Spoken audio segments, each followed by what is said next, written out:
Variety ng wika.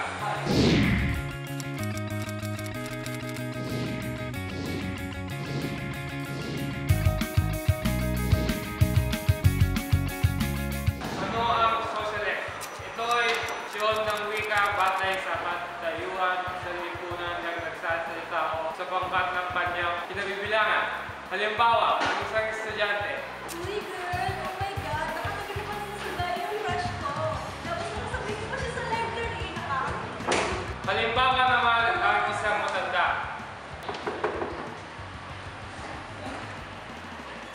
O, Lo, man po.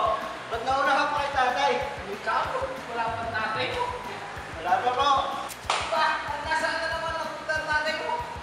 Ewan ko sa'yo, Lo. Kasama, ikaw yung kasama. Ano ang jargon?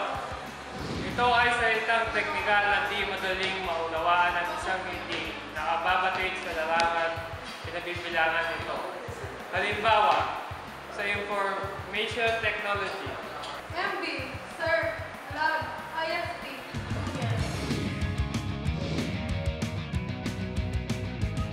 Ano ang register? Ang wikang register o social linguist ay isang formasyon ng wika na may kaugnayan sa taong nagsasalita o gumagamit ng wika.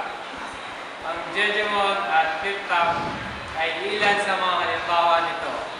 Isang uri ng register ay may kinalaman sa formal at di formal na pananalita. Halimbawa, sa kaibigan mo. Pare, nasa probinsya naman ang dapat ko. Samantalang sa guro mo, nasa mga magulang mo. Nasa probinsya po ang nanay at tatay ko.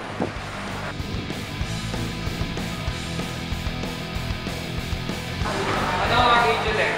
Nakagawin ang pamamaraan sa pagsasalita ng isang individual o ng isang pangkat ng mga tao. Uri ng wikang ginagamit at iba pa. Individual ng estilo ng paggamit ng isang tao sa kanyang wika. Halimbawa, sa Tagalog, bakit? Sa Batangas, bakit ga?